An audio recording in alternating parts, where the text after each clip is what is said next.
নমস্কার, আমি অঙ্কুর। শুরু করছি পলিটিক্স। মমতা বন্দ্যোপাধ্যায় এবং অভিষেক বন্দ্যোপাধ্যায়ের রাজধানীতে উপস্থিতির মধ্যেই তৃণমূল ভেঙে তিন টুকরো হয়ে যাওয়ার পথে এবং দিনভর টানটান উত্তেজনা ছিল, দফায় দফায় বৈঠক এবং সেই বৈঠকে ভারতীয় জনতা পার্টির পক্ষ থেকে রাজ্যের পর্যবেক্ষক পরিবেশ মন্ত্রী ভূপেন্দ্র যাদবের বাড়িতে বৈঠক, যে বৈঠকে উপস্থিত ছিলেন মুখ্যমন্ত্রী শুভেন্দু অধিকারীও।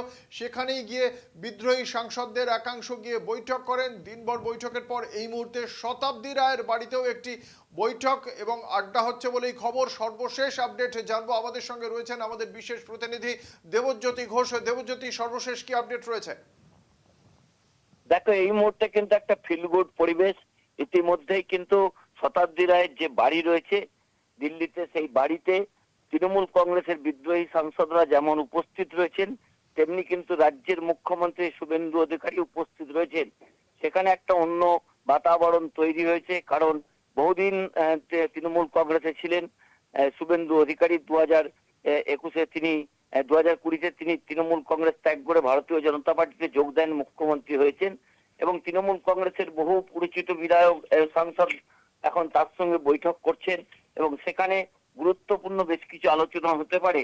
একটা সূত্র মারফত জানানো হয়েছে যে তৃণমূল কংগ্রেসের পক্ষ থেকে সংসদীয় দল এবং রাজ্য বিধানসভার যে পরিষদীয় দল রয়েছে তাদের মধ্যে একটা বৈঠক হতে পারে আগামী দু একদিনের মধ্যে।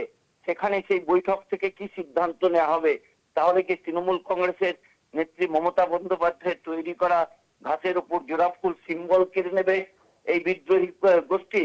কারণ গত কয়েকদিন ধরেই জল্পনা চলছিল, কারণ সেই জায়গাতে আজকে এই মুহূর্তে শতাব্দী রায়ের বাড়িতে বৈঠকও কিন্তু অত্যন্ত গুরুত্বপূর্ণ।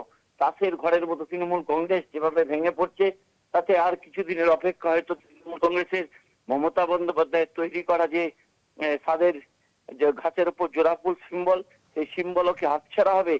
সেই রকম প্রশ্নের মাঝে এই বৈঠকও কিন্তু গুরুত্বপূর্ণ। অঙ্কুর, ধন্যবাদ। আমাদের সঙ্গে ছিলেন বিশেষ প্রতিনিধি দেবজ্যোতি ঘোষ।